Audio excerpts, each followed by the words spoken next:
Good evening, good evening, good evening my dear angels. Good evening. അപ്പോൾ എല്ലാവർക്കും നമസ്കാരം. Class with J പിയിലേക്ക് സ്വാഗതം. ഇന്ന് നമ്മൾ പുതിയൊരു ടോപ്പിക്കിലേക്ക് കിടക്കുകയാണ്. ആ ടോപ്പിക്കിൻ്റെ പേരാണ് ഇന്ത്യൻ ഹിസ്റ്ററി. ഇന്ത്യൻ ഹിസ്റ്ററി നമുക്ക് സ്റ്റാർട്ട് ചെയ്ത് വെക്കാം. അപ്പോൾ നമ്മൾ ജിയോഗ്രഫി കുറേ ഏരിയാസ് കുറേ ഏരിയാസ് എന്ന് പറയാനായിട്ട് ഇഷ്ടം പോലെ ഇനിയുണ്ട്. നമ്മൾ ഏഷ്യ പഠിച്ചു, ഇന്ത്യയുടെ സ്റ്റേറ്റ്സ് ഒന്ന് നോക്കിക്കൊണ്ടിരിക്കുന്നു. ഇന്ത്യയുടെ ഫിസിക്കൽ ജിയോഗ്രഫി ഉണ്ട്, ഒത്തിരി കാര്യങ്ങൾ ജിയോഗ്രഫിയിൽ ഇനിയും വരുന്നുണ്ട്. അപ്പോൾ അത് നമുക്ക് കണ്ടിന്യൂ ചെയ്യാം. ഇൻ ബിറ്റ്വീൻ നമുക്ക് ഹിസ്റ്ററി ഒന്ന് സ്റ്റാർട്ട് ചെയ്യാം അല്ലേ. ഹിസ്റ്ററി എന്ന് പറയുന്നത് എന്താണ്? ശരിക്കും ഹിസ്റ്ററി നമ്മൾ നോക്കുന്നത്, നമുക്ക് ഹിസ്റ്ററിയിൽ ശരിക്കും പറഞ്ഞു കഴിഞ്ഞാൽ 5 പാർട്ടായിട്ടാണ് ഹിസ്റ്ററി പഠിക്കുന്നത്. 5 പാർട്ടാണ്. അതിൽ നമ്മുടെ കോമ്പറ്റേറ്റീവ് എക്സാം ആംഗിളിൽ പഠിക്കേണ്ട ഹിസ്റ്ററിയുടെ പാർട്ടെന്ന് പറഞ്ഞു കഴിഞ്ഞാൽ, ഒന്ന്, ശരിക്കും ഹിസ്റ്ററി തുടങ്ങുന്നത് പ്രീ ഹിസ്റ്ററിക് ഏജിലാണ്. എവിടെ നിന്നാണ്? Pre historic age. എന്താ ഈ പ്രീ ഹിസ്റ്ററിക് ഏജ് എന്ന് പറഞ്ഞാൽ? ചരിത്രാതീത കാലഘട്ടം, ചരിത്രത്തിന് മുൻപുള്ള കാലഘട്ടം. അതായത് നമ്മൾ സ്കൂളിൽ പഠിച്ചിട്ടുണ്ട് neolithic age, mesolithic age, chalcolithic age, ice age എന്നൊക്കെ പറഞ്ഞിട്ട് ചരിത്രത്തിന് വളരെ മുമ്പുള്ളൊരു കാലഘട്ടം. പ്രീ ഹിസ്റ്ററിക് ഏജിൽ നിന്നുള്ള ക്വസ്റ്റ്യൻസ് വളരെ വളരെ വളരെ കുറവായിരിക്കും. ചിലപ്പം എന്തെങ്കിലും ഒന്ന് ചോദിച്ചാലായി, അത് അത്ര ഇമ്പോർട്ടൻ്റ് അല്ല. ഇത് രണ്ടാമത്തെ കാലഘട്ടം എന്ന് പറയുന്നത് ഏൻഷ്യൻ്റ് ഇന്ത്യയെ പറ്റിയാണ്. എന്താണ് ഏൻഷ്യൻ്റ് ഇന്ത്യ? ഏൻഷ്യൻ്റ് ഇന്ത്യയുടെ ചരിത്രം ആരംഭിക്കുന്നത്, പ്രാചീന ചരിത്രം ആരംഭിക്കുന്നത്, it start from the mighty and majestic Indian Indus valley civilization or Harappan civilization, where it has its roots in the Harappa and Mohenjo-daro തുടങ്ങി ഇന്നത്തെ പാകിസ്ഥാനിലെ പല സ്ഥലങ്ങളും അതിനകത്ത് വരുന്നുണ്ട്. ഏൻഷ്യൻ്റ് ഇന്ത്യ അവിടെ നിന്ന് ആരംഭിക്കുന്നു. 2500 BC എന്നാണ് കണക്കെങ്കിലും ഇന്നിപ്പോൾ ഗവേഷണം പറയുന്ന ഏകദേശം 6000 BCക്ക് അപ്പുറമുണ്ട്. അതിൻ്റെ മുമ്പ് മുതലേ എന്തുണ്ട്, ഇൻഡസ് വാലി സിവിലൈസേഷൻ നീണ്ട് കിടക്കും, വളരെ ലെങ്തായിട്ട് തന്നെ ഉണ്ട്. ഇൻഡസ് വാലി സിവിലൈസേഷൻ തുടങ്ങി പിന്നീട് വന്നിട്ട് നമ്മുടെ കുറേ ഏജസ് കാലഘട്ടമാണ്. പിന്നെ വേദിക് ഏജ് എന്ന് പറഞ്ഞൊരു കാലം വരുന്നുണ്ട്. പിന്നെ പോസ്റ്റ് വേദിക് ഏജ് ഉണ്ട്. അത് ഇപ്പം നമ്മൾ എഴുതണമെന്നില്ല കാര്യങ്ങളൊന്നും, ഞാൻ ജസ്റ്റ് ഇപ്പോൾ ഒന്ന് സ്ട്രക്ചർ ചെയ്യുകയാണ്. വേദിക് ഏജ് ഉണ്ട്, പോസ്റ്റ് വേദിക് ഏജ് ഉണ്ട്, പിന്നെ മൗര്യ എംപയർ വരും, ചന്ദ്രഗുപ്ത മൗര്യയുടെ. നമ്മൾ കഴിഞ്ഞ ക്ലാസ്സിൽ പറഞ്ഞിരുന്നു ചന്ദ്രഗുപ്ത മൗര്യയെ പറ്റിയൊക്കെ. അത് കഴിഞ്ഞ് പിന്നെ ഗുപ്ത ഏജ് വരും, പിന്നെ ഹർഷ സാമ്രാജ്യം വരും. അങ്ങനെ ഓൾമോസ്റ്റ് ഏൻഷ്യൻ്റ് ഇന്ത്യ കഴിഞ്ഞിട്ട് പിന്നെ മൂന്നാമത് വരുന്നതാണ് മിഡീവിയൽ ഇന്ത്യ. മിഡീവിയൽ ഇന്ത്യ എന്ന് പറഞ്ഞാൽ മധ്യകാല ഭാരതം എന്നാണ് അർത്ഥം. അത് ഓൾമോസ്റ്റ് മുസ്ലിം ഇൻവേഷൻ ടു ഇന്ത്യയാണ്. മുഗൾസ് അല്ലെങ്കിൽ ലോധീസ്, സയ്യിദ്, കൽജി തുടങ്ങിയ അങ്ങനത്തെയുള്ള മുസ്ലിം രാജവംശങ്ങൾ ഇന്ത്യയിലേക്ക് വന്നതാണ് മിഡീവിയൽ ഇന്ത്യ. ആൻഡ് നാലാമത്തെ ഫോർത്ത് വന്നിട്ട് വരുന്നത് മോഡേൺ ഇന്ത്യയുടെ കാലഘട്ടമാണ്. മോഡേൺ ഇന്ത്യ എന്ന് പറയുന്നത് കൃത്യമായിട്ട് 1600 മുതൽ 1857 വരെയുള്ള കാലഘട്ടമാണ് മോഡേൺ ഇന്ത്യ എന്ന് പറയുന്നത്. അപ്പം ഏൻഷ്യൻ്റ് ഇന്ത്യ എന്ന് ചോദിക്കുന്ന ചോദ്യങ്ങൾ ഉണ്ടാകാം. അതിനകത്ത് എസ്പെഷ്യലി ആർട്ട് ആൻഡ് ആർക്കിടെക്ചറിൽ നിന്നൊക്കെ ചോദ്യങ്ങൾ വരും. മിഡീവൽ ഇന്ത്യ ഇപ്പം പല പരീക്ഷയ്ക്കും ഒരു ടോപ്പിക്ക് തന്നെയാണ്. ഇപ്പം PSC നോക്കുകയാണെന്നുണ്ടെങ്കിൽ എനിക്ക് തോന്നുന്നത് +2 ലെവലിനൊക്കെ ഇത് മെയിൻ ആയിട്ട് കൊടുത്തിട്ടുണ്ട്, ഒരു മിഡീവൽ ഇന്ത്യ. പിന്നെ മോഡേൺ ഇന്ത്യ എല്ലാ പരീക്ഷയ്ക്കും വളരെ ഇമ്പോർട്ടൻ്റ് ആണ്. അത് കൂടുതൽ അപ്പോൾ താഴോട്ട് വരുംതോറും മാർക്കിൻ്റെ ത്രസ്റ്റ് കൂടും. Okay. And when it comes to നാലാമത്തെ കഴിഞ്ഞ് മോഡേൺ ഇന്ത്യ കഴിഞ്ഞിട്ട് അഞ്ചാമത്തെ ടോപ്പിക്ക് വരുന്നത്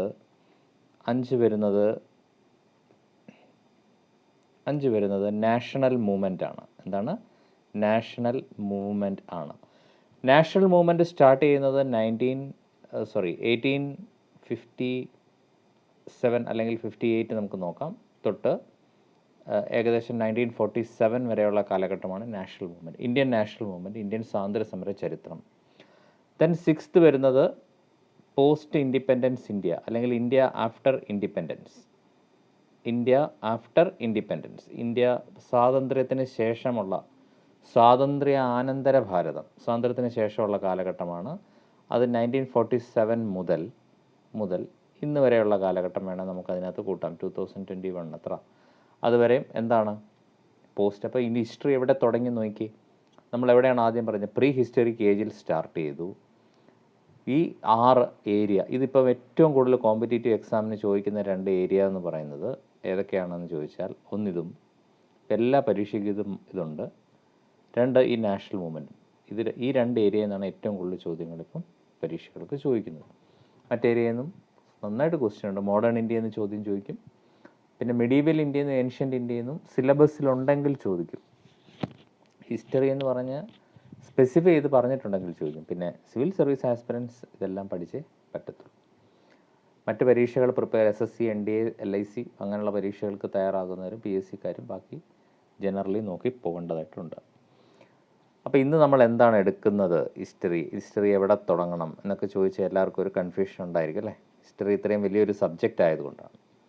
ഇത് നമ്മൾ സ്റ്റാർട്ട് ചെയ്യുന്നത് നാഷണൽ മൂവ്മെൻ്റ് ആണ്. കാരണം അതാണ് ഏറ്റവും ഇമ്പോർട്ടൻ്റ്. ഇപ്പോൾ ആദ്യം പറഞ്ഞു തരേണ്ടത് അതാണ്, നാഷണൽ മൂവ്മെൻറ്റ്. എന്നാൽ ഇത് ചെറിയൊരു കാര്യമല്ല.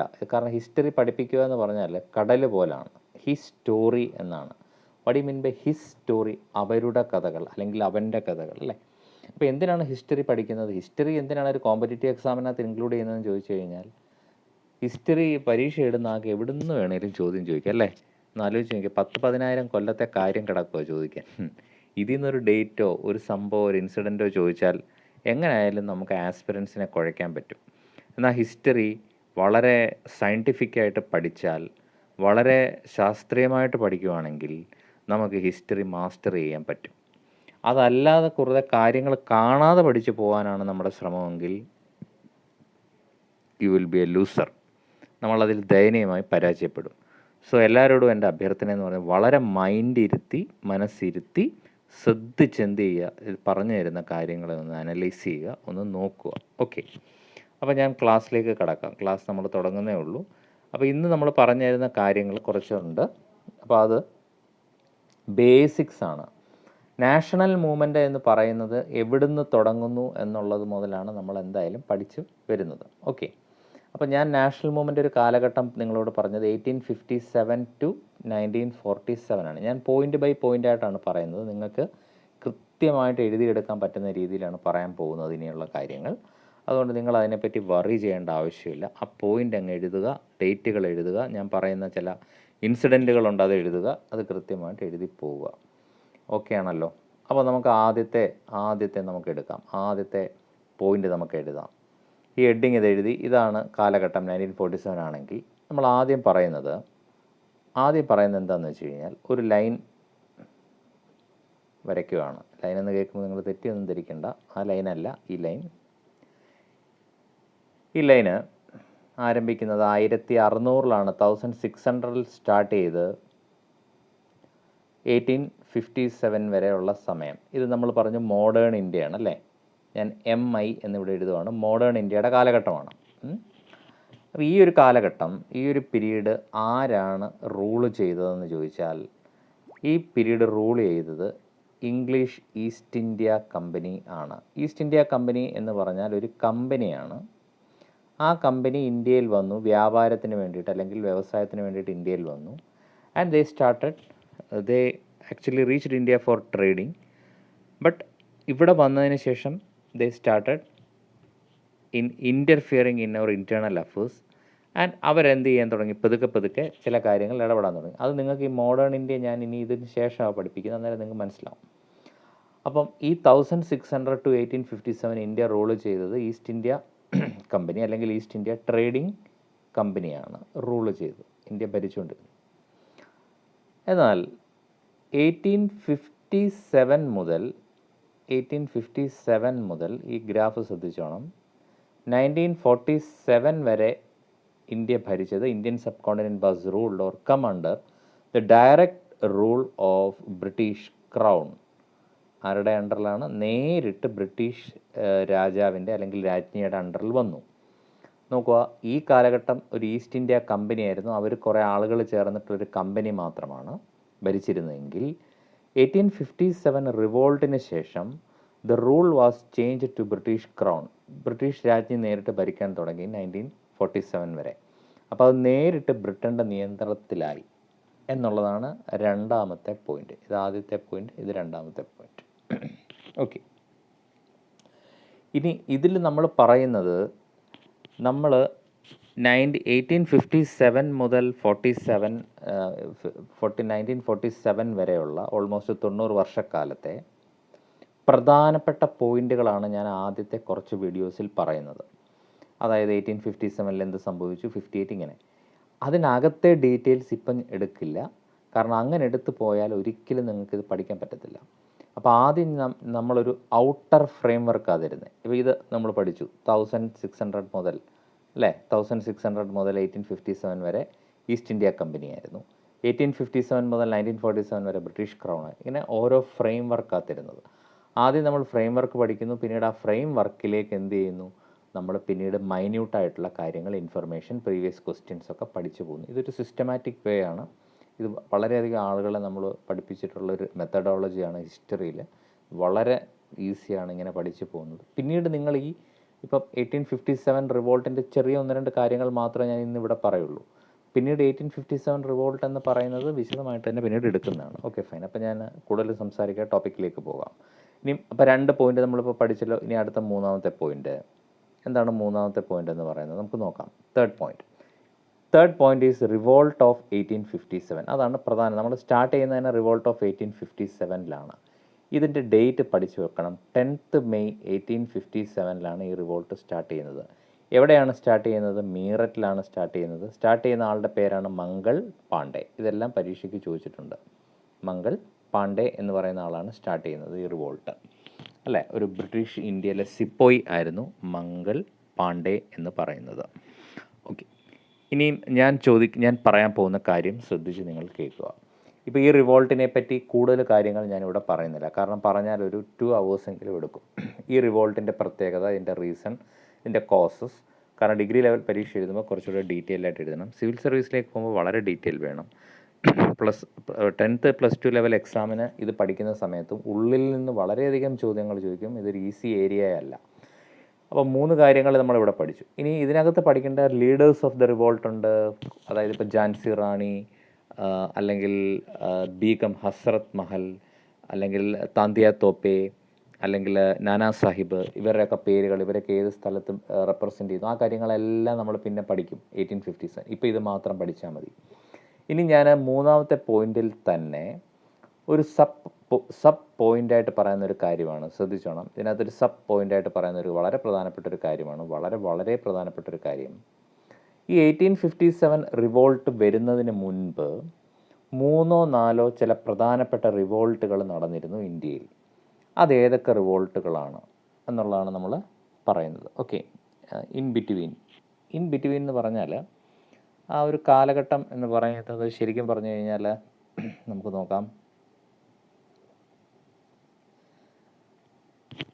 അപ്പം 1757 1800 ഇടയ്ക്ക്, ഇൻ ബിറ്റ്വീൻ 1757 and 1800 ഈ കാലഘട്ടത്തിൽ ബ്രിട്ടീഷ് ഈസ്റ്റ് ഇന്ത്യ കമ്പനി ഇന്ത്യക്ക് മുകളിൽ അതോറിറ്റി നേടിയത് ചില യുദ്ധങ്ങളിലൂടെയാണ്. അന്ന് ബ്രിട്ടീഷ് ക്രൗൺ അല്ല, ബ്രിട്ടീഷ് ഈസ്റ്റ് ഇന്ത്യ കമ്പനിയാണ്. ഓക്കെ, ആ വാറുകളെല്ലാം കഴിഞ്ഞിട്ടാണ് 1857 എത്തുന്നത്. അപ്പം നമ്മൾ ഈ പ്രധാനപ്പെട്ട 3-4 വാറുകൾ ഇതിനു മുമ്പ് നടന്നിട്ടുണ്ട്, ഇന്ത്യ തോറ്റിട്ടുമുണ്ട്.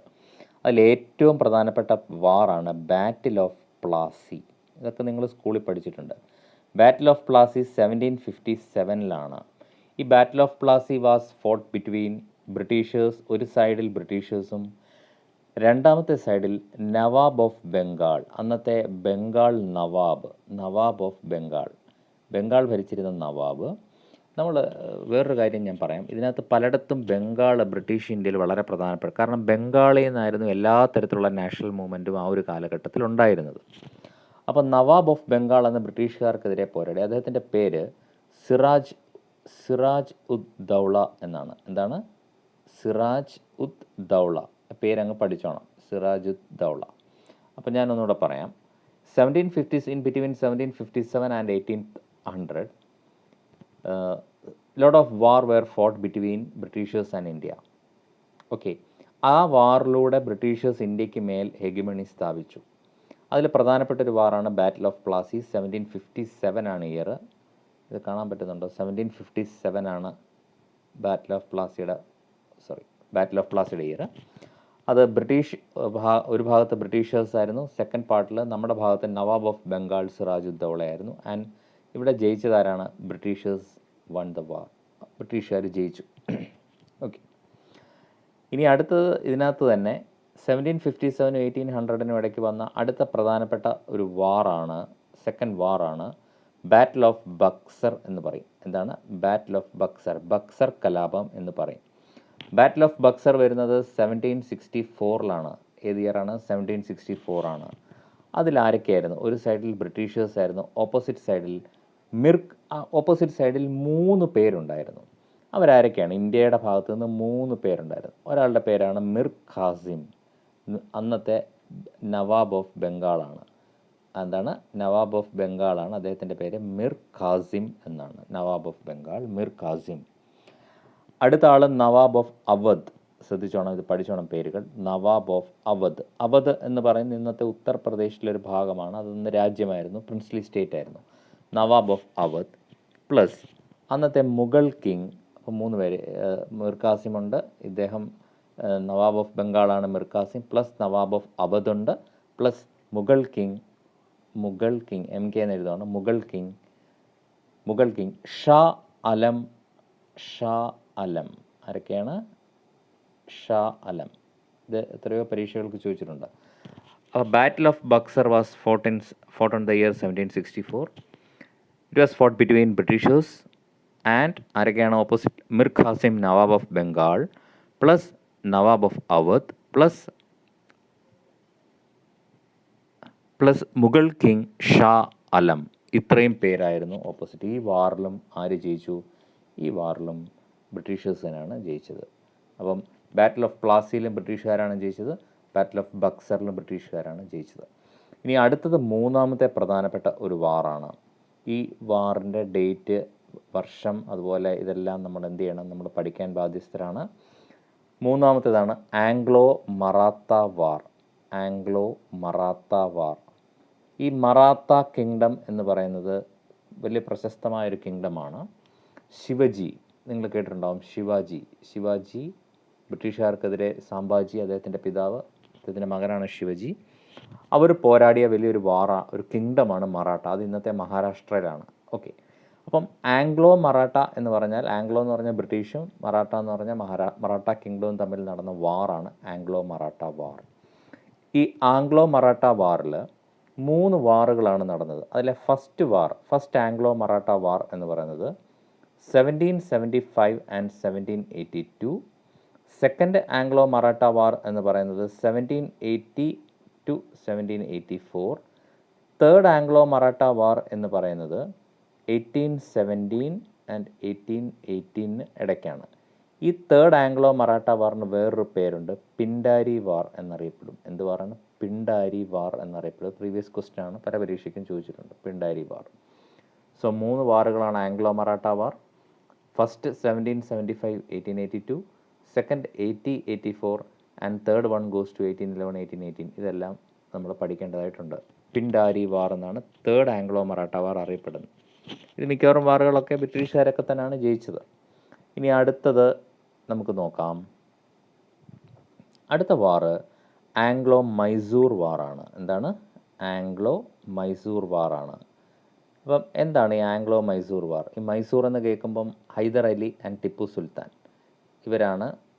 ഹൈദർ അലി, അദ്ദേഹത്തിൻ്റെ മകൻ ടിപ്പു സുൽത്താനെ പിന്നെ ബ്രിട്ടീഷുകാർ കൊല്ലുമായിരുന്നു അല്ലേ? അപ്പം ആംഗ്ലോ മൈസൂർ വാറും 3 ആംഗ്ലോ മൈസൂർ വാർ നടന്നിട്ടുണ്ട്. ഫസ്റ്റ് ആംഗ്ലോ മൈസൂർ വാർ എന്ന് പറഞ്ഞാൽ 1767-69. അതിലെനിക്ക് തോന്നുന്നു ടിപ്പു സുൽത്താൻ്റെ ടീം ഹൈദർ അലി ജയിക്കുമായിരുന്നു. Second Anglo Mysore war goes to 1780-84. അടുത്ത മൂന്നാമത്തെ എപ്പോഴും പരീക്ഷയ്ക്ക് ചോദിക്കുന്നതാണ് 1790-92. ഇതിലാണെന്ന് തോന്നുന്നു ടിപ്പു സുൽത്താൻ മരിക്കുന്നത്. ഇത് ട്രീറ്റി ഓഫ് ശ്രീരംഗപട്ടണം എന്ന് പറഞ്ഞിട്ടൊരു സംഭവം. കഴിഞ്ഞ ദിവസം ജോഗ്രഫിയിൽ കർണാടകം പഠിപ്പിച്ചപ്പം ശ്രീരംഗപട്ടണം എന്ന് പറയുന്ന കർണാടകത്തിൽ മൈസൂറിനെ പറ്റി പറഞ്ഞപ്പോൾ ശ്രീരംഗപട്ടണം ടിപ്പു സുൽത്താൻ്റെ കാര്യമൊക്കെ ഞാൻ പറഞ്ഞിരുന്നു. അപ്പം 1790-1792 തേർഡ് ആംഗ്ലോ മൈസൂർ വാറാണ്. അപ്പോൾ ഇവിടെ ഇപ്പം നമ്മൾ പറഞ്ഞ ഈ പ്രധാനപ്പെട്ട 3 കാര്യങ്ങൾ ശരിക്കും പറഞ്ഞാൽ ഇവിടെ പറയേണ്ടതല്ല, അത് മോഡേൺ ഇന്ത്യക്കകത്ത് വരുന്നതാണ്. അതായത് 1600-നും 1857-ലും വരുന്നതാണ്. പക്ഷേ 1857 റിവോൾട്ടിനെ പറ്റി പറയുമ്പോൾ ആ റിവോൾട്ടിലേക്ക് വരുന്നതിന് മുമ്പ് നടന്ന പ്രധാനപ്പെട്ട ചില കാര്യങ്ങളാണ്.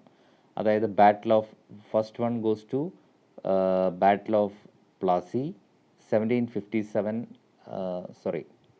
ബാറ്റിൽ ഓഫ് പ്ലാസി 1757.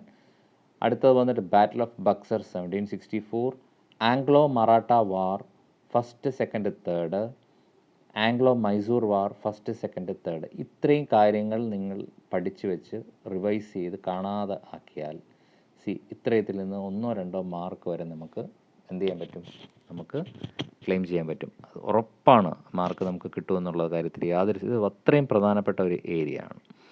അപ്പോൾ നമ്മൾ ഇത്രയും പറഞ്ഞത് 3ാമത്തെ പോയിന്റിലാണ് അല്ലേ. ആദ്യത്തെ പോയിന്റ് നമ്മൾ പറഞ്ഞ 1600, 1857. രണ്ടാമത്തെ പറഞ്ഞ് 1857, 1947. തേർഡ് പറഞ്ഞ് റിവോൾട്ട് ഓഫ് 1857 പറ്റി പറഞ്ഞതിന് ശേഷമാണ് ഞാനൊരു സബ് പോയിന്റ് ഉണ്ടെന്ന് പറഞ്ഞിട്ടാണ് ഇത്രയും കാര്യം പറഞ്ഞത്. ഓർമ്മയുണ്ടെന്ന് വിശ്വസിക്കുന്നു. ഫൈൻ. ഇനി അടുത്തത്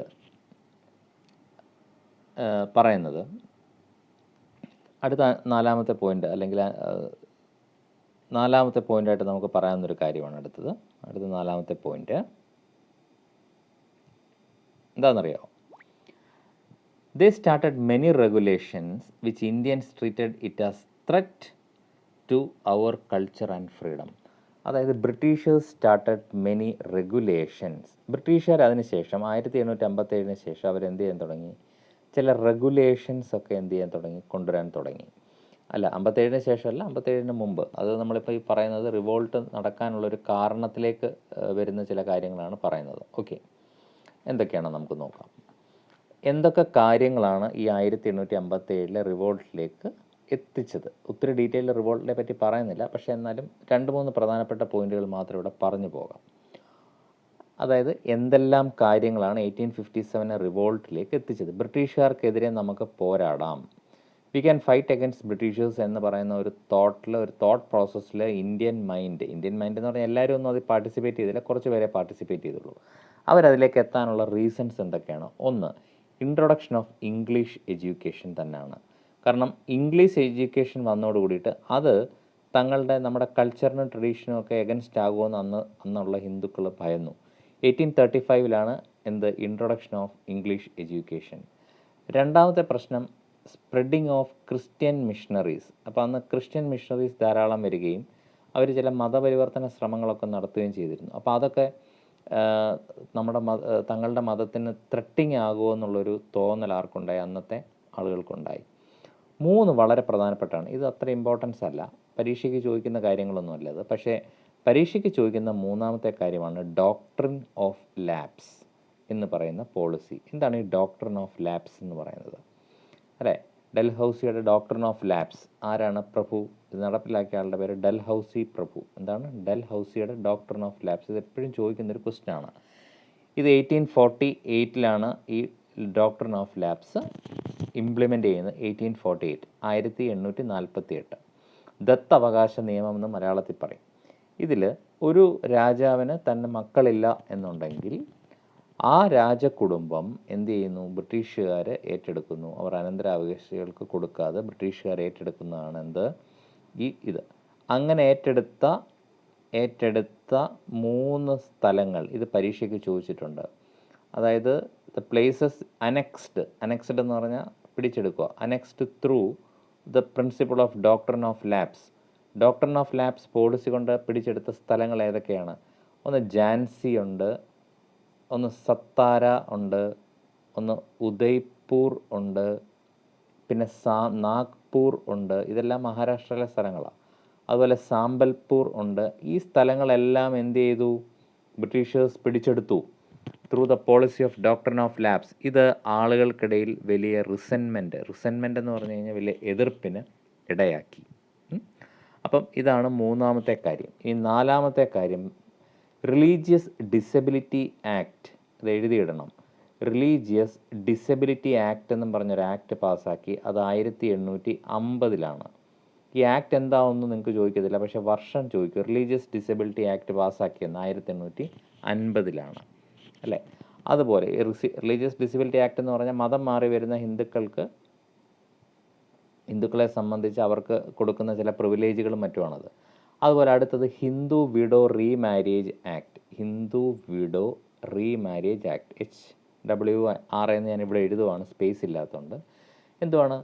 അതായത് ഹിന്ദുവിലെ ഒരു സ്ത്രീയുടെ പുരുഷൻ മരിച്ചാൽ അവർക്ക് റീമാരേജ് ചെയ്യാം. അന്ന് അങ്ങനെയൊന്നും പറ്റത്തില്ലായിരുന്നു, അന്ന് വിധവകളായിട്ട് തന്നെ ജീവിക്കണം. അപ്പോൾ റീമാരേജ് ആക്ട് കൊണ്ടുവന്നത് 1856 ഇതും അന്നത്തെ കാലത്തെ ഹിന്ദുക്കളെ ചൊടിപ്പിച്ചു. ഇതെല്ലാം കൂടാണ് എന്ത് 1857 റിവോൾട്ടിലേക്ക് നീങ്ങിയത്. ഇതിൽ പ്രധാനം നമ്മൾ പഠിക്കേണ്ട കാര്യം എന്ന് പറഞ്ഞാൽ doctrine of lapse, religious disability ആക്ടിൻ്റെ വർഷം, ഹിന്ദു വിഡോ റീമാരേജ് ആക്ട് പാസ്സാക്കിയ വർഷം, ഇത് 3 കാര്യങ്ങളും പഠിക്കണം. അപ്പോൾ ഇതൊക്കെ എന്തിലേക്ക് ലീഡ് ചെയ്തു?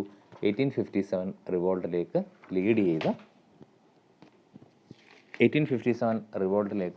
ലീഡ് ചെയ്ത ചില കാര്യങ്ങൾ ആണ്. ഓക്കെ, ഇനി റിവോൾട്ടിൻ്റെ ഉള്ളിലേക്ക് ഞാൻ പോകുന്നില്ല, കാരണം ആ റിവോൾട്ട് കംപ്ലീറ്റ് ആയിട്ട് ബ്രിട്ടീഷേഴ്സ് അടിച്ചമർത്തി എന്ന് മാത്രമല്ല, അതിൽ ഇന്ത്യക്കാർ പരാജയപ്പെട്ടു. ഒത്തിരി ആളുകൾ അതിനകത്ത് പങ്കെടുക്കാതിരുന്നു. ചില പ്രിൻസ്ലി സ്റ്റേറ്റിലുള്ളവരൊന്നും പങ്കെടുത്തില്ല. കുറേ പേര് ഇന്ത്യയിൽ ആളുകൾക്ക് യൂണിറ്റി ഇല്ലായിരുന്നു. പിന്നെ തന്നെയല്ല, ബ്രിട്ടീഷേഴ്സിൻ്റെ സുപ്പീരിയർ ആർമി, വെപ്പൺസ്, ഈ കാര്യങ്ങൾക്ക് മുമ്പിൽ അന്ന് ഇന്ത്യക്കാർക്ക് പിടിച്ചു നിൽക്കാൻ പറ്റാതെയായി എന്നുള്ളതാണ് സത്യം. ഓക്കെ, അങ്ങനെ വന്നപ്പോൾ 1857 വരെ ഇന്ത്യ ഭരിച്ചിരുന്നത് ആരാണ്? അടുത്ത പോയിന്റിലേക്കാണ് നമ്മൾ വരുന്നത്. നെക്സ്റ്റ് പോയിൻ്റാണ്. 1857 വരെ ഇന്ത്യ ഭരിച്ചിരുന്നത് ഈസ്റ്റ് ഇന്ത്യ കമ്പനി ആണ്, അല്ലേ?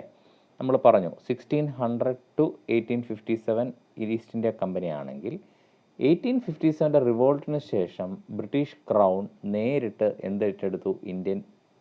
ഇന്ത്യയുടെ ഭരണം ഏറ്റെടുത്തു. ബ്രിട്ടീഷ് ക്രൗൺ നേരിട്ട് ഏറ്റെടുത്തു. മനസ്സിലായോ? ബ്രിട്ടീഷ് ക്രൗൺ നേരിട്ട് ഏറ്റെടുത്തു.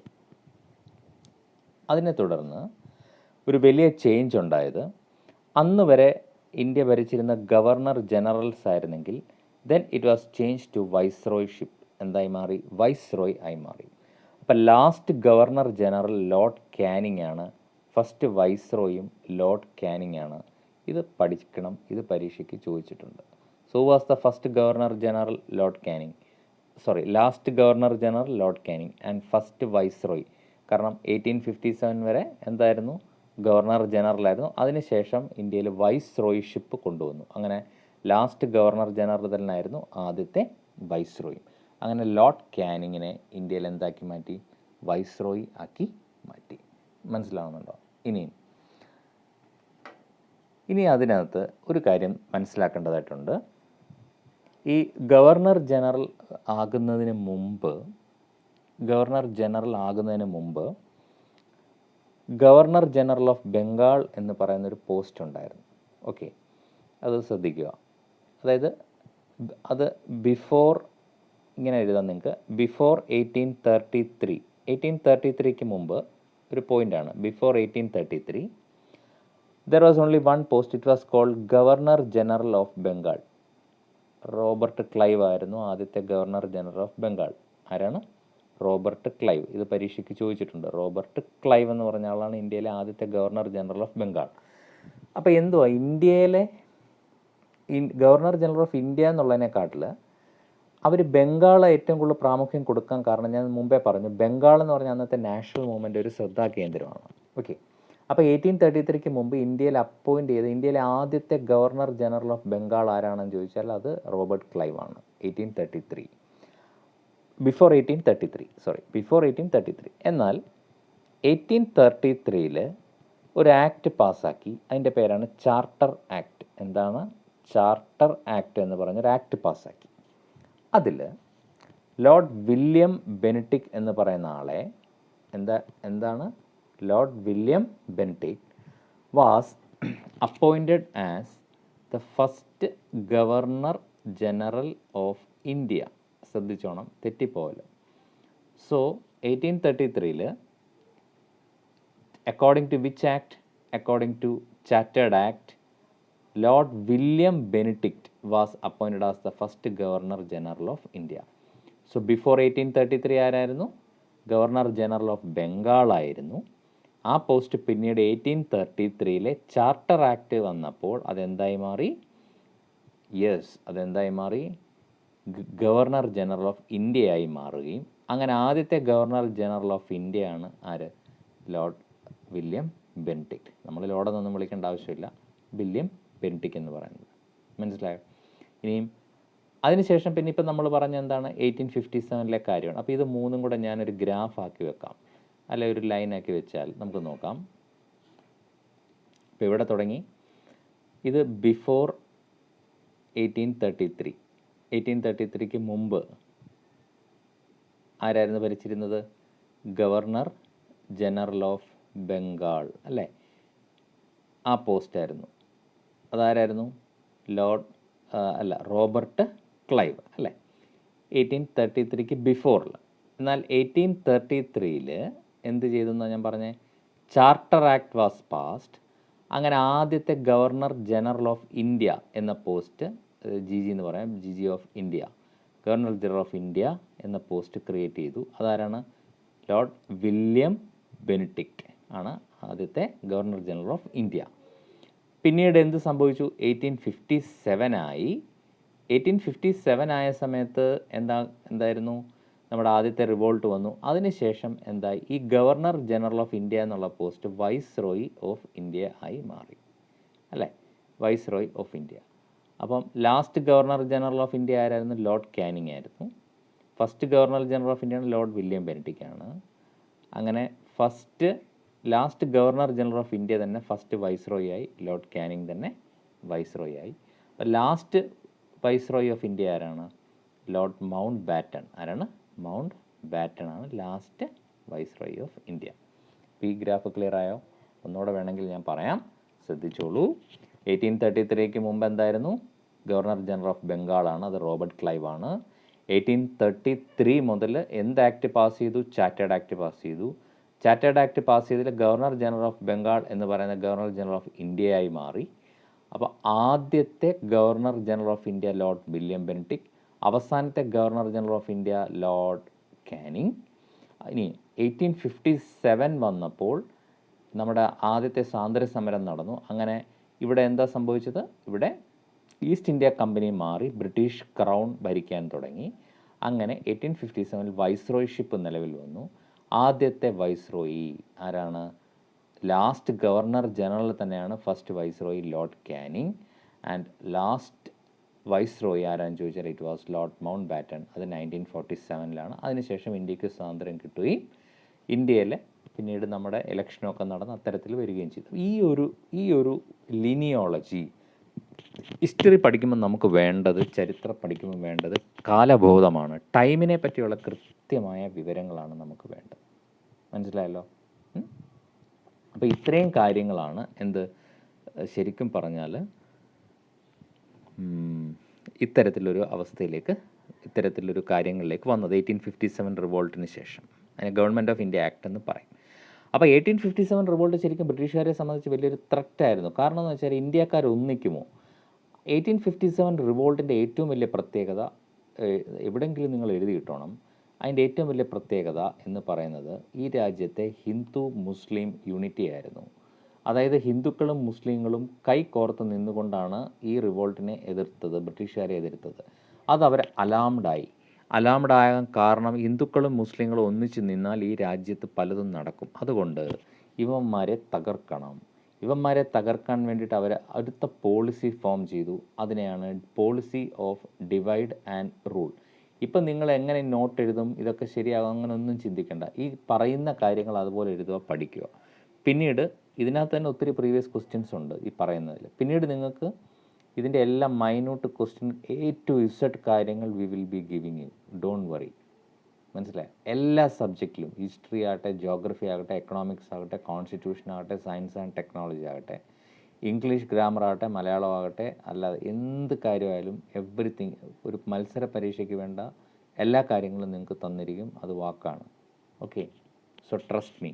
ഓക്കെ, സോ ഇത് ഹിന്ദു മുസ്ലിം ഒന്നിച്ചായിരുന്നു. ആൻഡ് ബ്രിട്ടീഷുകാർക്ക് എന്ത് ചെയ്യണം? ഇവരെ ഡിവൈഡ് ചെയ്യണം. And the use the policy of divide and rule.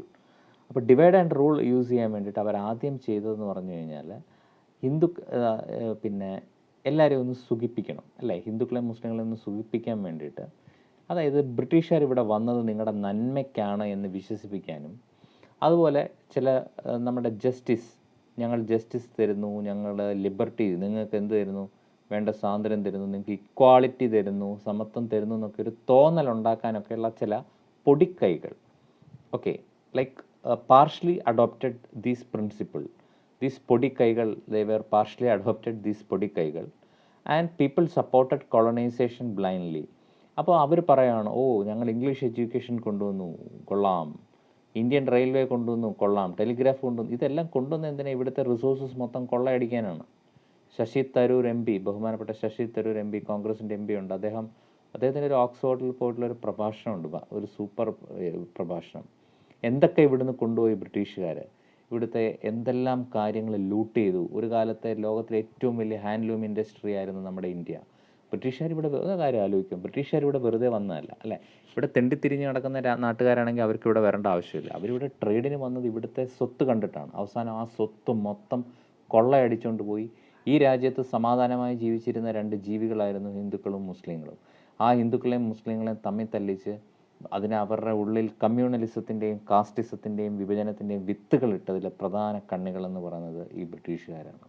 അവർക്ക് അവരുടെ ബിസിനസ് താല്പര്യങ്ങളും അവരുടെ പവർ, യൂറോപ്യൻ ഹെഗമണി സ്ഥാപിക്കാൻ വേണ്ടിയിട്ട് അവർ ഈ രാജ്യത്തെ കലാപഭൂമിയാക്കി മാറ്റി. And still we are the victims of that what we call the policy of divide and rule followed by Britishers. Okay, so അപ്പോൾ ഈ ഒരു ഇങ്ങനെയാണ് അവരെന്ത് ചെയ്ത് അവർ ഈ കാര്യങ്ങൾ സെറ്റ് ചെയ്ത് വന്നത്. ഇനി അടുത്ത് നമുക്ക് പോയിൻ്റായിട്ട് എഴുതേണ്ടത് ഹൗ ദേ അട്രാക്ട് പീപ്പിൾ. അവരെങ്ങനെയാണ് നമ്മുടെ ആളുകളെ അട്രാക്ട് ചെയ്യിപ്പിച്ചത്. അത് വളരെ പ്രധാനപ്പെട്ടാണ്. കാരണം അതിനൊക്കെ വരുമ്പോൾ നമ്മൾ വരുന്നത് ചില ആക്റ്റുകളാണ്. ഇത് നിങ്ങൾക്ക് ഇന്ത്യൻ കോൺസ്റ്റിറ്റ്യൂഷൻ, അടുത്ത പോയിൻ്റാണിത്, ഇന്ത്യൻ കോൺസ്റ്റിറ്റ്യൂഷൻ പഠിക്കുമ്പോൾ പഠിക്കണം. ഇപ്പോൾ നമ്മൾ അല്ലാതെ പറയുകയാണ്, ഡീറ്റെയിൽ ആയിട്ടൊന്നും പറയുന്നില്ല, ഒന്ന് രണ്ട് വളരെ പ്രധാനപ്പെട്ട കാര്യങ്ങൾ മാത്രം പറഞ്ഞ് നിർത്തുകയാണ്. ഹൗ ദേ അട്രാക്ട് പീപ്പിൾ എന്ന് വെച്ചാൽ ബൈ, എങ്ങനെയാണ്, participating Indians in law making system. ശ്രദ്ധിച്ചോണം, ഇത് വളരെ പ്രധാനപ്പെട്ടാണ്. അവർ തോന്നിപ്പിക്കുകയാണ് ഇന്ത്യക്കാരെ, അതായത് നിങ്ങളെ ഞങ്ങൾ law making system, by participating Indians in law making system, അതായത് നിയമനിർമ്മാണ സഭകളിലും ഒക്കെ നിങ്ങളെ ഞങ്ങൾ എന്ത് ചെയ്യുകയാണ്, പാർട്ടിസിപ്പേറ്റ് ചെയ്യിപ്പിക്കുകയാണെന്നൊരു തോന്നൽ അവരുണ്ടാക്കുകയാണ്, ലോ മേക്കിംഗ് സിസ്റ്റം. അങ്ങനെ ഈ ലോ മേക്കിംഗ് സിസ്റ്റത്തിലൊക്കെ നിങ്ങളെ എന്ത് ചെയ്യുകയാണ്, പാർട്ടിസിപ്പേറ്റ് ചെയ്യിപ്പിക്കുകയാണെന്ന് പറഞ്ഞിട്ട് ചില ലോകൾ ഇവരുണ്ടാക്കി. ഈ ലോസ് മൊത്തം നമ്മൾ ഇന്ത്യൻ കോൺസ്റ്റിറ്റ്യൂഷനിൽ പഠിക്കണം. ഇവിടെ ഞാൻ ചെറിയ അതിൻ്റെ ഒരു ഡീറ്റെയിൽ ഒന്നും പറയുന്നില്ല. ആ ലോ എന്താണ്, ആ വർഷം എന്താണെന്ന് മാത്രമേ പറയുന്നുള്ളൂ. അത് നിങ്ങളൊന്ന് നോക്കി വെക്കണം. ഇവരാദ്യം തുടങ്ങിയത് ശരിക്കും പറഞ്ഞാൽ 1773 അതിൻ്റെ പേര് റെഗുലേറ്റിംഗ് ആക്ട് എന്നാണ്. എന്ത് ആക്റ്റാണ്? Regulating act. അതാണ് അവർ സ്റ്റാർട്ട് ചെയ്യുന്നത്. ഈ റെഗുലേറ്റിംഗ് ആക്ട് എന്താണെന്ന് ഇപ്പം പറയാൻ ഉദ്ദേശിക്കുന്നില്ല. കാരണം അങ്ങനെ ഇപ്പം അത് പറഞ്ഞാൽ നമുക്ക് കൂടുതൽ ഇപ്പം പറയേണ്ട, അത് കോൺസ്റ്റിറ്റ്യൂഷൻ പഠിപ്പിക്കുമ്പോൾ പറയും. അടുത്തത് വന്നിട്ട് 1853 ചാർട്ടേഡ് ആക്ട്. ഈ രണ്ട് ആക്ടിന് ശേഷം ആണ് 1857 റിവോൾട്ട് നടക്കുന്നത്. ആ റിവോൾട്ടിനെ തുടർന്നിട്ടാണ് ഗവൺമെൻറ് ഓഫ് ഇന്ത്യ ആക്ട് പാസ്സാക്കുന്നത് 1858. ഈ ആക്ട് മനുഷ്യ സ്ത്രീകൾ രണ്ടുപേരാണ്, മനുഷ്യ സ്ത്രീകളെ ഈ ഗവൺമെൻറ് ഓഫ് ഇന്ത്യ ആക്ടിൻ്റെ റിസൾട്ട് ആയിരുന്നു എന്ത്, വൈസ്രോയി ആയതും അല്ലേ, ഗവർണർ ജനറൽ മാറി വൈസ്രോയി ആയതും, അതുപോലെ ബ്രിട്ടീഷ് ഇവർ ഭരിച്ചുകൊണ്ടിരുന്നത്, അതായത് എന്താ പറയുന്നത്, ഈസ്റ്റ് ഇന്ത്യ കമ്പനി മാറി ആര് വന്നതുമൊക്കെ, ബ്രിട്ടീഷ് ക്രൗൺ വന്നതൊക്കെ ഗവൺമെൻറ് ഓഫ് ഇന്ത്യ ആക്ടിൻ്റെ റിസൾട്ടാണ്. ഓക്കെ, അപ്പോൾ ഞാനത് പറഞ്ഞു വരുന്നതേ ഉള്ളൂ. ഏതൊക്കെ ആക്റ്റുകളാണ്? ആദ്യം ഒരു ചാർട്ടേഡ് റെഗുലേറ്റിംഗ് ആക്ട് ഉണ്ടായി 1773. അത് കഴിഞ്ഞ് ചാർട്ടേഡ് ആക്ട് ഉണ്ടായി 1853. ഗവൺമെൻറ് ഓഫ് ഇന്ത്യ ആക്ട് ഉണ്ടായി 1858. ഇനി അതിന് ശേഷം നടന്ന പ്രധാനപ്പെട്ട ഒരു ആക്ട് എന്ന് പറഞ്ഞാൽ 1861 ഇന്ത്യൻ കൗൺസിൽ ആക്റ്റാണ്. Indian council act. അപ്പോൾ ഈ 1961 എന്ന് പറയുന്നത് എപ്പോഴാണോ? 1858 ശേഷമല്ലേ. അപ്പോൾ ഇനി നമ്മൾ പറയാൻ പോകുന്നത് 58 ശേഷം അവർ എന്ത് ചെയ്തെന്നുള്ള, ഇന്ത്യൻസിനെ ലോ മേക്കിംഗ് സിസ്റ്റത്തിൽ കൊണ്ടുവരാൻ അവർ 1861 കൊണ്ടുവന്ന ഇന്ത്യൻ കൗൺസിൽ ആക്ട് കൊണ്ടുവന്നു. എന്നിട്ട് പറഞ്ഞു, they try to believe that Indian will be in the law making process. ഇന്ത്യക്കാരെല്ലാം ലോ മേക്കിംഗ് പ്രോസസ്സിനകത്തുണ്ട്. ഇതിന് വേറൊരു പേരുണ്ട്, ഇന്ത്യൻ ലെജിസ്ലേച്ചർ ആക്ട് എന്നും പറയും. എന്ത് ആക്റ്റാണ്? ഞാനിത് റബ്ബ് ചെയ്യുകയാണ് മേളത്തെ. ഇന്ത്യൻ ലെജിസ്ലേച്ചർ ആക്ട് എന്നും വിളിക്കുന്ന ആക്ട് ഏതാണ്? ഇത് പരീക്ഷയ്ക്ക് ചോദിച്ചിട്ടുണ്ട്. Which act is known as Indian legislature act? ഏതാണ്? ഇന്ത്യൻ ലെജിസ്ലേച്ചർ ആക്ട് എന്നും കൂടി അറിയപ്പെടുന്ന ആക്ട് ഏതാണ്? 1861 ഇന്ത്യൻ കൗൺസിൽ ആക്റ്റാണ് ഇന്ത്യൻ ലെജിസ്ലേച്ചർ ആക്ട് എന്ന് അറിയപ്പെടുന്നത്. മനസ്സിലാവുന്നുണ്ടല്ലോ? ഇന്ത്യൻ ലെജിസ്ലേച്ചർ ആക്ട് എന്നും അറിയപ്പെടുന്നുണ്ട്. ഓക്കെ, അപ്പം ഇത് ബ്രിട്ടീഷ് എംപയറുമായിട്ടുള്ള ബന്ധമുള്ള റിവോൾട്ടിൽ പങ്കെടുക്കാത്ത രാജാക്കന്മാരെയൊക്കെയാണ് ഇവർ ഇതിനകത്ത് പങ്കാളികളാക്കിയത്. അതാണ് രസം. ആരെയാണ് പങ്കാളികളാക്കിയത്? നമ്മുടെ ഇതിനകത്തൊന്നും പങ്കെടുക്കാത്ത ആളുകളെയാണ് ഇതിൽ എന്ത് ചെയ്തത്? പങ്കാളികളാക്കിയത്. അതായത് ബ്രിട്ടീഷുകാരോട് കൂറുള്ള കുറേ ദ്രോഹികളായിട്ടുള്ള രാജാക്കന്മാർ അന്നും ഉണ്ട്. അവരാണ് അന്നത്തെ വാറും തോൽപ്പിച്ചത്. ഇന്നും അത് തന്നെയാണ്. ഇന്നും നമ്മുടെ രാജ്യത്തിനകത്തിരുന്നു കൊണ്ട് നമ്മുടെ രാജ്യത്തിന് എഗൻസ്റ്റായിട്ട് പ്രവർത്തിക്കുന്ന ആളുകളല്ലേ. അപ്പോൾ അതുപോലെ അന്നും അങ്ങനെ കുറേ രാജാക്കന്മാരുണ്ട്. അപ്പോൾ അവരെയൊക്കെ എന്ത് ചെയ്തു? ഈ കൗൺസിലിലേക്ക് കൊണ്ടുവന്നു. ഈ കൗൺസിലാണ് ശരിക്കും പിന്നീട് ഇന്നത്തെ എന്തായി മാറിയത്? പാർലമെൻറ്റായി മാറിയ സംഭവമാണ് ഈ സംഭവം. അത് നിങ്ങൾ ഓർത്തിരിക്കുക. ഇതാണ് പിന്നീട് ഇങ്ങനെ ചേഞ്ചായി നമ്മുടെ ഇന്നത്തെ പാർലമെൻറ്റിൻ്റെ രൂപത്തിലേക്ക് 1947 ആയപ്പോഴത്തേക്ക് രൂപീകരിച്ചത്. ഓക്കെ, ശരി. ഇനി ശ്രദ്ധിക്കേണ്ട കാര്യം, അപ്പം ഇത് നിങ്ങൾക്ക് മനസ്സിലായെന്ന് വിശ്വസിക്കുന്നു. 1861 എന്ത് ആക്ട്? Indian council act. ഇപ്പോൾ തൽക്കാലം ഇത് മൂന്നുമാണ് ഞാനിപ്പോൾ പറയുന്നത്. 1773 regulating act, 1853 government of India act, പിന്നീട് 1853 ചാർട്ടേഡ് ആക്ട്, പിന്നീട് 1858 ഗവൺമെൻറ് ഓഫ് ഇന്ത്യ ആക്ട്, പിന്നെ 1861 Indian council act. It was also called as Indian legislature act. ഇനി അടുത്തത് ഈ 1861 വരെ നമ്മൾ പഠിച്ചു. അതിന് തൊട്ട് മുമ്പ് ഒരു സംഭവം നടക്കുന്നുണ്ട്. അത് മറന്നുപോയതാണ് പറയാൻ, അല്ലെങ്കിൽ മറന്നുപോയതല്ല, അത് ആ ലിനേജിനകത്ത് വരുന്നതാണ്. ആ കാര്യമാണ്, അല്ലെങ്കിൽ ആ സംഭവത്തിൻ്റെ പേരാണ് എന്തെന്ന് പറയുന്നത്. അതായത് ഇത് 1861 എന്താ? ഇന്ത്യൻ കൗൺസിൽ ആക്റ്റാണ്. ഈ ഒരു പീരീഡിൽ 1859 ഈ നീല കളർ കൊണ്ട് തന്നെ അത് എഴുതുവാണ്. വളരെ പ്രധാനപ്പെട്ടാണ് ഇന്ത്യയുടെ പിന്നെ ഇന്ത്യൻ നാഷണൽ മൂവ്മെൻറ്റ് ഹിസ്റ്ററിയിലെ വളരെ പ്രധാനപ്പെട്ട ഒരു സംഭവമാണ് ഇൻഡിഗോ റിവോൾട്ട് ഇൻ ബംഗാൾ. അതായത് നീലം സമരം എന്നൊക്കെ പറയും. നീലം, ഇൻഡിഗോ എന്ന് പറഞ്ഞാൽ നീലം. അതായത് ഈ നീലം എന്ന് പറയുന്ന സാധനം 1777 ലൂയിസ് ബെർണാട്ട് എന്ന് പറയുന്ന ഒരു ഫ്രഞ്ചുകാരന് ഇവിടെ കൃഷിക്കായിട്ട് കൊണ്ടുവന്ന നീലം. ഇപ്പം നമ്മൾ ഉജാലയൊക്കെ യൂസ് ചെയ്യുന്നു. പണ്ടാണെങ്കിൽ നമ്മുടെ വീട്ടിലൊക്കെ നീലം എന്ന് പറഞ്ഞൊരു പൊടിയാണ്. ഇപ്പോഴത്തെ ഉജാലയുടെ മെയിൻ കണ്ടന്റ് ആ നീലം തന്നെ. പിന്നെ അവരതിനകത്ത് കുറച്ച് ഫ്ലേവറൊക്കെ ചേർത്ത് വരും. അന്ന് ഈ പൊടിയായിട്ടാണ് വരുന്നത്, നീല കളറിൽ. അപ്പോൾ അത് തുണി മുക്കാൻ ഉപയോഗിക്കും. അപ്പം അന്ന് ഇവർ കൊണ്ടുവന്നിട്ട് ഈ ബ്രിട്ടീഷുകാരൊരു നിയമം ഇറക്കി. അതായത് ഈ പാടശേഖരങ്ങളിലെല്ലാം ഇൻഡിഗോ കൃഷി ചെയ്യണമെന്ന് പറഞ്ഞിട്ട്. ഏതിന് പകരം? മറ്റേ കൃഷിക്ക് പകരം. അപ്പോൾ ഇതിന് എഗൻസ്റ്റായിട്ട് ബംഗാളിലെ നമ്മുടെ കർഷകർ പോരാടിയതാണ്. It was known as indigo revolt. ഇതിന് വളരെയധികം പ്രാധാന്യം ഇന്ത്യൻ ഹിസ്റ്ററിക്കകത്തുണ്ട്. എന്താണ് ഇതിൻ്റെ പ്രാധാന്യം എന്ന് പറയുന്നത്? ഇറ്റ് വാസ് സാധാരണ ഉള്ള വാറുകൾ 1858 റിവോൾട്ട് പോലും പരാജയപ്പെട്ടപ്പം indigo revolt was a successful revolt. ശരിക്കും പറഞ്ഞാൽ വളരെ സക്സസ്ഫുള്ളായ റിവോൾട്ടുകളിൽ ഒന്നായിരുന്നു ഏത്? ഇൻഡിഗോ റിവോൾട്ട് എന്ന് പറയുന്നത്. അതിന് കാരണം ഉണ്ടായിരുന്നു. ഒന്ന്, അതെന്ത് കാരണം എന്ന് ചോദിച്ചാൽ it was A non violent revolt. അതൊരു നോൺ വയലൻറ്റ് റിവോൾട്ടായിരുന്നു. ശരിക്കും പറഞ്ഞാൽ അതിന് വലിയ രക്തച്ചൊരിച്ചിലൊന്നും ഉണ്ടായില്ല. തന്നെയല്ല, ബ്രിട്ടീഷുകാരും അതിനെ അംഗീകരിക്കുകയും ഈ നിലം കർഷകരുടെ വ്യാധികളും ആദികളും ഒക്കെ കേൾക്കുകയും അത് നിലം കൃഷി ചെയ്യണമെന്നുള്ള ഉപാധിയൊക്കെ മാറ്റുകയും ചെയ്തു എന്നാണ് പറയുന്നത്. ഈ ഇൻഡിഗോ റിവോൾട്ടാണ് ശരിക്കും പറഞ്ഞാൽ ഗാന്ധിജിയുടെ പിന്നീടുള്ള നോൺ വയലൻറ്റ് സത്യാഗ്രഹ അല്ലെങ്കിൽ നോൺ വയലൻറ്റ് സ്ട്രഗിളിലേക്കൊക്കെ ലീഡ് ചെയ്ത സത്യാഗ്രഹങ്ങളും സമരങ്ങളും നോൺ കോപ്പറേഷൻ മൂവ്മെൻ്റ് ആയാലും സിവിൽ ഡിസൊബീഡിയൻസ് മൂവ്മെൻറ്റ് ഒക്കെ നമ്മൾ വിശദമായിട്ട് പഠിക്കും. അതിലേക്ക് ലീഡ് ചെയ്തത് ഈ ഇൻഡിഗോ റിവോൾട്ടിൽ നിന്ന് കിട്ടിയ അന്നത്തെ ആ പാഠമായിരുന്നുവെന്നും ചരിത്ര പുസ്തകങ്ങളിൽ എഴുതിയിരിക്കുകയാണ്. അപ്പം നമ്മൾ ഈ ലിനിയേജിൽ 1859 പറഞ്ഞു, 1861 പറഞ്ഞല്ലേ. അപ്പോൾ ഇത് നമ്മൾ ഇൻഡിഗോ വരെ വന്നു. ഇനി അടുത്തതിൽ നമുക്ക് നോക്കാം. ഈ ലൈൻ ഇങ്ങനെ വന്നാൽ അടുത്ത ഗ്രാഫ് വരുന്നത് ശരിക്കും 1859. ഇനി ഇത് ഇന്ത്യൻ കൗൺസിൽ ആക്ട് നേരത്തെ പറഞ്ഞാണ്. അവിടെ നിൽക്കട്ടെ, ഈ കൗൺസിൽ ആക്ട് ഇവിടെ വരട്ടെ, നേരത്തെ കയറി വരണ്ട. 1860 ഇത് ഇൻഡിഗോ, നീലം കഴിഞ്ഞാൽ 1860 ഏറ്റവും പ്രധാനപ്പെട്ട ഒരു കാര്യമാണ് IPC ഫോം ചെയ്തു. അതായത് ഇന്നത്തെ ഇന്ത്യൻ പീനൽ കോഡ്, ഇന്ത്യൻ ശിക്ഷാ നിയമം. IPC 320 പ്രകാരം പ്രതിയെ അത് നിധി എന്നൊക്കെ നിങ്ങൾ കേട്ടിട്ടുണ്ടാവും അല്ലേ? IPC. ഈ IPC ശരിക്കും കൊണ്ടുവന്ന ആളെന്ന് പറയുന്നത് ലോർഡ് മെക്കോളയാണ്. എന്ത് കാളയാണ്?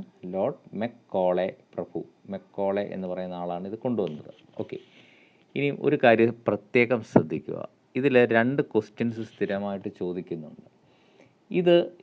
ഇത് പ്രിപ്പയർ ചെയ്ത ആരുടെ കാലഘട്ടത്തിലാണ്?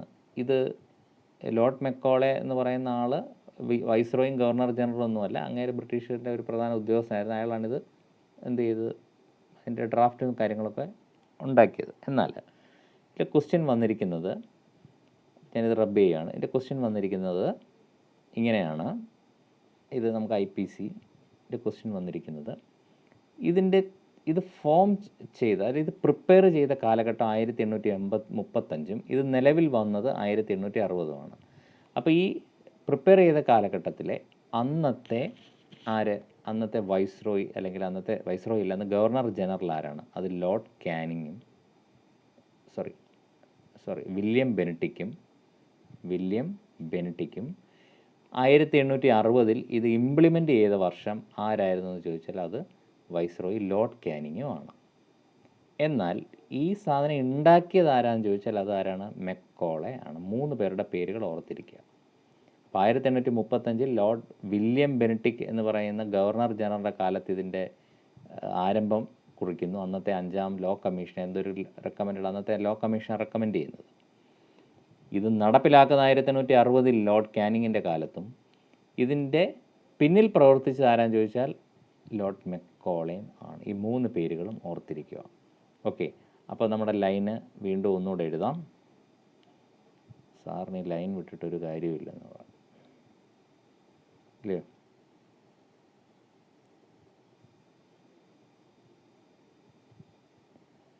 ശംഭോ മഹാദേവ ദേവ,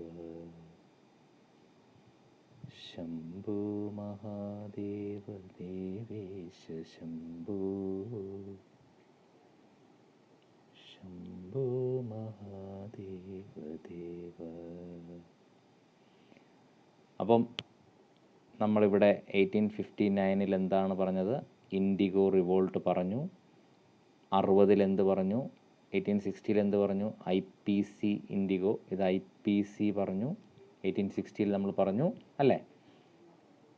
അല്ലേടോ, 1860 IPCയെ പറ്റി പറഞ്ഞു. ഇനി 1861 ഇന്ത്യൻ ഹിസ്റ്ററിയിലെ ഏറ്റവും പ്രധാനപ്പെട്ട ഒരു കാലമാണ്. അത് ASI എന്ന് പറയുന്ന സ്ഥാപനം, അതായത് ആർക്കിയോളജിക്കൽ സർവേ ഓഫ് ഇന്ത്യ. എഴുതിയിട്ടാണോ ഇതെല്ലാം? ആർക്കിയോളജിക്കൽ, നിങ്ങൾക്ക് എങ്ങനെയാണോ സൗകര്യം, ലൈൻ വരച്ച് എഴുതാൻ അങ്ങനെ എഴുതാം, ഭംഗിയുണ്ടാവണം കാണാൻ. ഈ ഡേറ്റുകളെല്ലാം നല്ല ഇങ്കിൽ വരച്ചിടണം. Archaeological survey of India ASI സ്ഥാപിച്ച 1861. അത് സ്ഥാപിച്ച ആളുടെ പേരെന്താണ്? സ്ഥാപിച്ച ആളുടെ പേര് അലക്സാണ്ടർ പഠിച്ചോണം. അലക്സാണ്ടർ എത്രയോ PSC പരീക്ഷകൾക്കും ഹയർ എക്സാംസിനും ചോദിച്ചാണ്. Cunningham, CUNNI, INGHMAM, Cunningham, CUNNI NG, Cunningham, HMAM, Cunningham HAM എന്ന് മതി, HM വേണ്ട, HAM, കണ്ണിങ്ഹാം. ഓക്കെ, അപ്പോൾ ASI സ്ഥാപിച്ചത്, ആർക്കിയോളജിക്കൽ സർവേ ഓഫ് ഇന്ത്യ സ്ഥാപിച്ചത് ആരാണ്? ഡോക്ടർ അലക്സാണ്ടർ കണ്ണിങ്ഹാം ആണ്. അന്നത്തെ വൈസ്രോയി ആരാണ്? ലോർഡ് കാനിങ് ആണ്, മറന്നുപോലെ. ലോർഡ് കാനിങ്ങിൻ്റെ കാലത്താണ് എന്ത് സ്ഥാപിച്ചത്? ആർക്കിയോളജിക്കൽ സർവേ ഓഫ് ഇന്ത്യ സ്ഥാപിച്ചത്. ഇതിപ്പോൾ പഠിക്കുക. ഇനി ഓരോ സെപ്പറേറ്റ് വൈസ്രോയും നമ്മൾ ഗവർണർ ജനറലും സെപ്പറേറ്റ് പിന്നീട് പഠിക്കണം. ഇപ്പോൾ ഇത് പറഞ്ഞപ്പോൾ കൂട്ടത്തിൽ പറഞ്ഞതാണ്. ഓക്കെ, എന്തിനാണ് ഈ archaeological survey of India start ചെയ്തത്?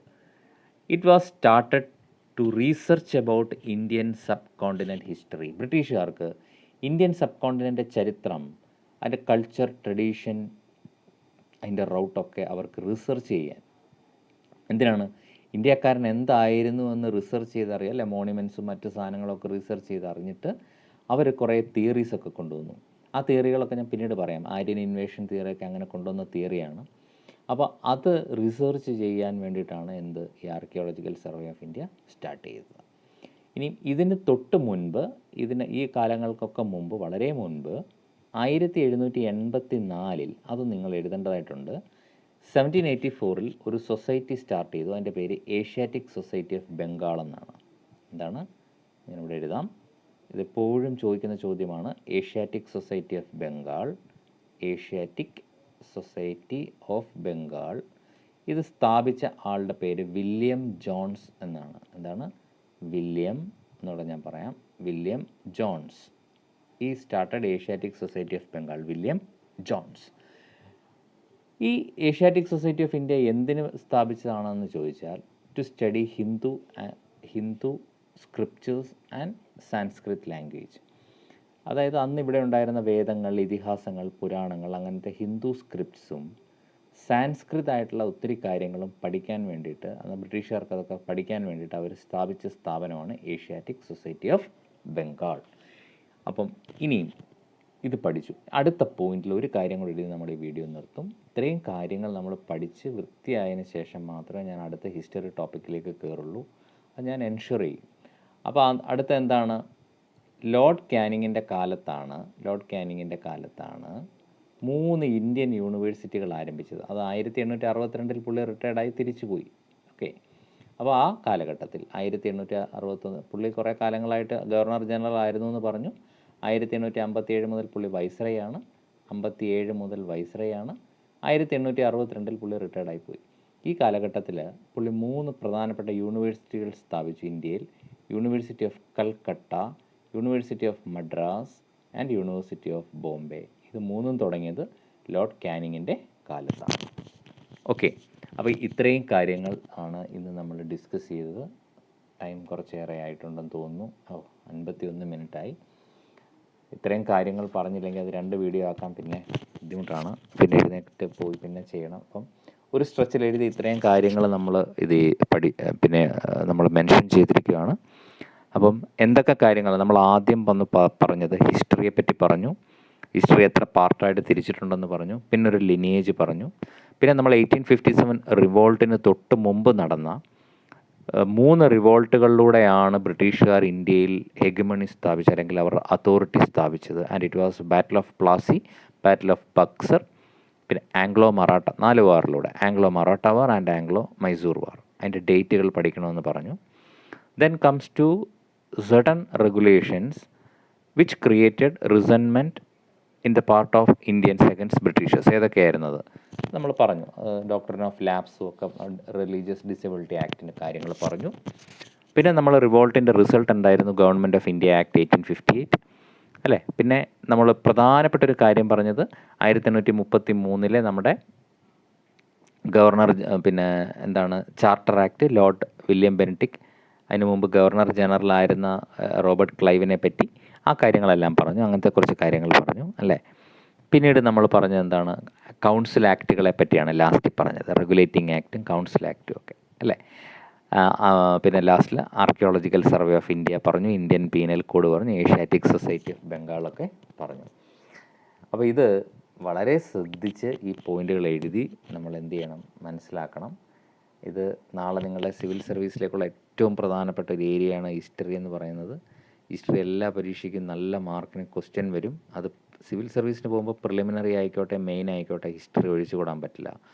PSCയുടെ പരീക്ഷകൾക്കെല്ലാം ഇപ്പം ചോദിക്കുന്ന ഡിഗ്രി ലെവലും ഒക്കെ നല്ല ടഫ് ചോദ്യങ്ങളാണ്. അതിനൊക്കെ നമുക്ക് എന്ത് ചെയ്യും? ഈ ടോപ്പിക്സ് ഉപകാരപ്പെടും. ഇത് പിന്നെ എന്താ പറയുന്നത്, നമുക്ക് ഹിസ്റ്ററി പലർക്കും പഠിക്കാൻ വളരെ ബുദ്ധിമുട്ടാണ് പൊതുവേ. അങ്ങനെ കരുതല്ല, നമ്മൾ അതിനകത്തൊരു ഇൻട്രസ്റ്റ് എടുത്ത് we should learn it. Okay. So thank you so much. ഒരുപാട് സ്നേഹങ്ങൾ വാരി വിതറുന്നു. അപ്പോൾ എല്ലാവരും ഇരുന്ന് എന്ത് ചെയ്യുക? പഠിക്കുക, നോക്കുക. ഓക്കെ. അപ്പോൾ ഇത് കൃത്യമായിട്ട് നോക്കി നിങ്ങൾ പഠിച്ചതിന് ശേഷം ഇതിന് വേണമെങ്കിൽ 2ആയിട്ട് ഡിവൈഡ് ചെയ്ത് പഠിക്കുക. അതിന് ശേഷം മാത്രം we will proceed to next history video. അടുത്ത ഹിസ്റ്ററി വീഡിയോയിലേക്ക് അതിന് ശേഷം നമ്മൾ പ്രൊസീഡ് ചെയ്യുന്നതാണ്. ഓക്കെ. So thank U.